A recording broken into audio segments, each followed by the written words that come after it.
오늘은 온전한 사람에 대해서 같이 한번 생각을 해보려고 합니다.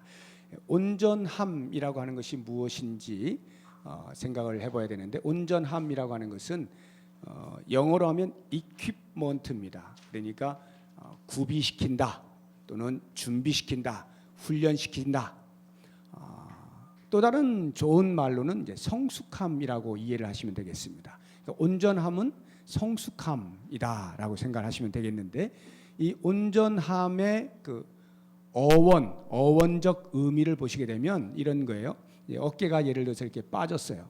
탈골이 됐습니다. 그러면 이렇게 해서 끼워 넣지 않습니까? 그러니까 탈골된 뼈를 제대로 다시 맞춘다라는 의미를 가진 것이 이 온전함이에요.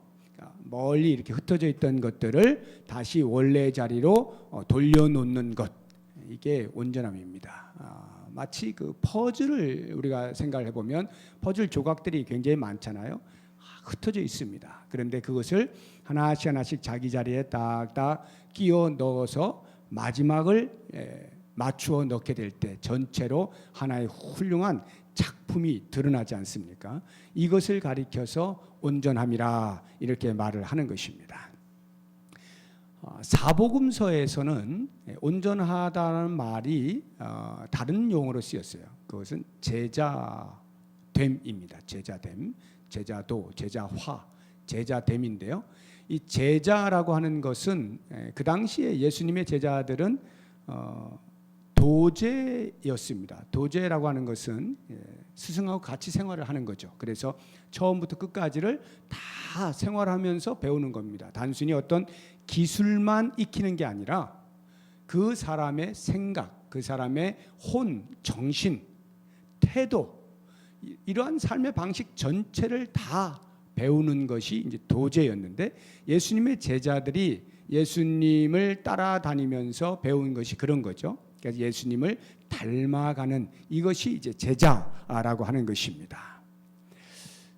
이 제자라는 말이 바울 서신에 와서 바뀐 것이 온전함입니다. 그러니까 제자라는 말이 이제 바울 서신에는 더 이상 나오지를 않아요. 대신에 같은 의미의 다른 용어인 온전하다라고 하는 이 말을 사도 바울이 많이 쓰고 있는 것입니다. 그래서 이 온전함의 그 상태가 13절에 보시면 그리스도의 장성한 분량이 충만한 상태, 그리스도의 장성 분량이 충만한 것, 또는 15절에 보면 범사에 그에게까지 자라는 것, 이것이 이제 온전함의 상태가 되겠습니다. 그렇다고 한다면 과연 범사에 그에게까지 자란다고 하는 그 말의 의미가 뭐냐, 좀 더 구체적으로 우리가 살펴보자고 한다면, 오늘 말씀의 13절 보면 우리가 다 하나님의 아들을 믿는 것과 아는 일에 하나가 되어 온전한 사람을 이루어, 이렇게 표현하고 있죠.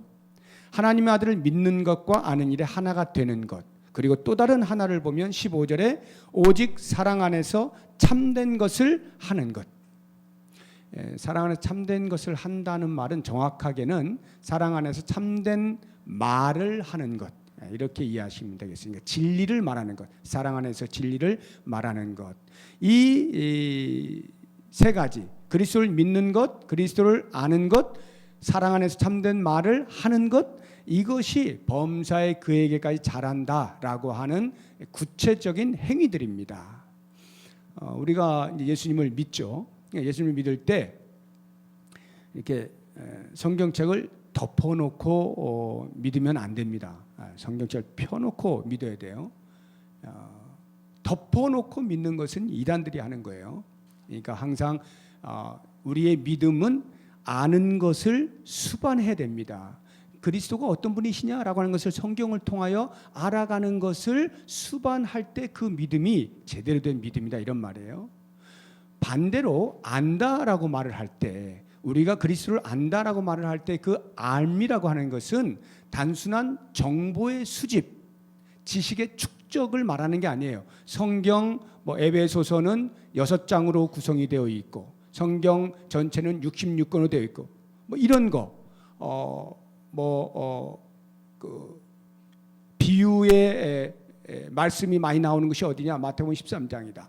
등등 이런 식의 어떤 정보의 수집, 지식의 축적, 이것이 알미 아니에요. 그리스도를 안다라고 하는 것은 그 알아가는 만큼의 믿음이 동반돼야 되는 것입니다. 그래서 이 믿는 것과 아는 일에 하나가 되어라고 표현을 하는 거예요. 이것이 온전한 사람이다라는 것이죠. 그리고 거기에 하나를 더 붙이면 사랑 안에서 참된 것을 하여 사랑 안에서 진리를 말하는 것, 이것이 꼭 필요한데요.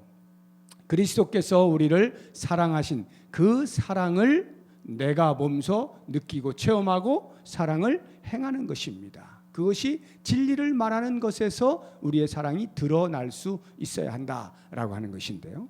그래서 이 세 가지를 가만히 살펴보시게 되면 지, 정, 의가 다 함께 있는 것을 보게 됩니다. 지, 아는 것; 정, 믿는 것; 의, 사랑 안에서 진리를 말하는 것. 이 지정의가 합하여져서 전인격적으로 자라날 때 그 사람을 가리켜서 온전한 사람이라 이렇게 이야기를 하는 것입니다. 전인격적이라고 할 때 우리는 그것을 총체적인 성장이라고 말하지 않습니까? 그래서 그런 사람을 가리켜 성숙하다라고 말을 하는 것인데, 이 성숙함, 이것이 온전함이다라고 하는 것입니다. 자, 그렇다고 하면 이러한 온전함을 위해서 하나님께서는 과연 우리들에게 무엇을 장치로 주셨는가, 우리의 온전함을 위하여 어떻게 하시는가 할 때 세 가지 장치를 우리에게 주심으로 우리로 온전하게 만들어 가시는데요. 그 첫 번째가 성경입니다. 하나님의 말씀이 우리를 온전하게 하죠.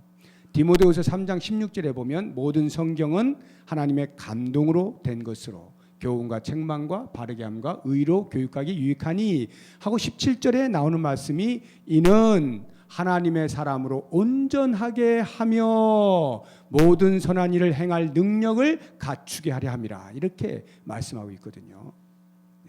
그러니까 하나님의 말씀이 우리에게 때로는 교훈으로, 때로는 책망으로, 때로는 바르게 하는 것으로, 때로는 의로 교육하는 것으로 다가오는 이유는 우리들을, 성도들을, 하나님의 사람들을 온전하게 만들기 위해서다라고 하는 것이죠.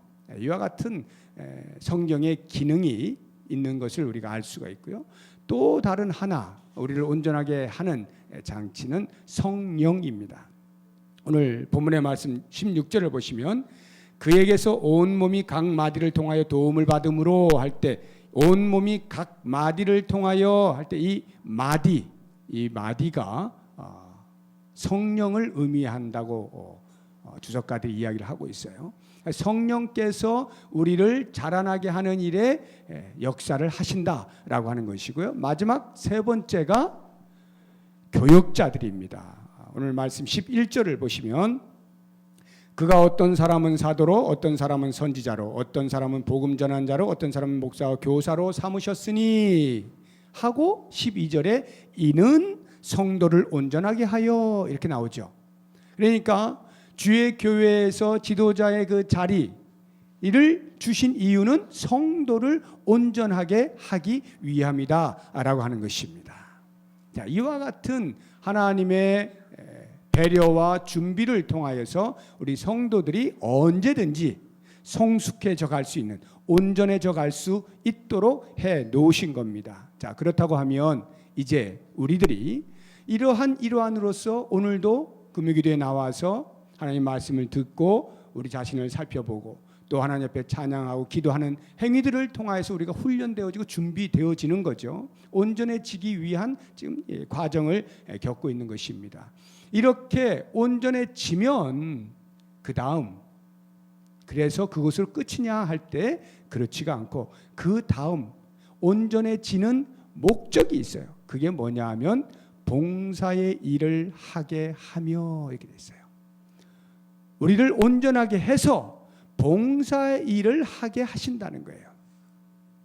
봉사, 사역을 말하는, 미니스트리, 사역을 말하는 것인데 우리 성도들이 그 사역의 주체가 되는 것입니다. 그래서 교회 안에 많은 사역들이 있죠. 이렇게 지금 우리가 현재 하고 있는 모든 봉사의 내용들이 다 사역의 일환들입니다. 거기에 좀 더 말씀에 가깝게 그 사역의 의미를 찾자면 그것은 목양을 하는 거예요. 성도들을 돌보는 겁니다. 양들을 돌보는 거예요. 그러니까 준비된 사람들, 훈련되어져 가지고 성숙해진 사람들은 반드시 약한 사람들을 돌보도록 되어 있어요. 그것이 성숙으로 나아가게 하신 하나님의 목적이에요. 그래서 우리보다 연약한 자를 항상 돌보면서 그렇게 교회 공동체가 세워져 갈 수 있어야 하는 것입니다. 훈련을 잘 받았는데 성숙해졌는데 아무 일도 안 한다면 그것은 마치 이제 운동 선수들이 비시즌에 체력 훈련 열심히 하고 전술 훈련 열심히 하고 하지 않습니까? 그리고는 시즌 때가 되어서 시합을 안 하는 것과 같은 거예요. 지금 우리 보통 농구나 배구 같은 것은 겨울 스포츠이기 때문에 지금은 여름이니까 비시즌입니다. 시합이 없죠. 이럴 시합이 없을 때 그냥 노는 게 아니라 준비를 해요.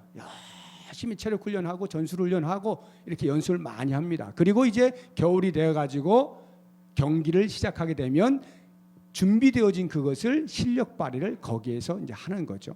우리도 마찬가지입니다. 영적으로 점점 성숙해져서 온전한 사람이 된다라고 할 때 그것은 실제 전장에서 싸움을 하기 위한 것이죠. 교회에서 섬기기 위한 것입니다. 봉사일을 하기 위한 것이다 라고 하는 것을 꼭 잊지 마시고요. 이제 마지막으로 한 가지만 더 본다고 할 것 같으면 12절에 제일 뒷부분에 그리스도의 몸을 세우려 하심이라 이렇게 되어 있죠.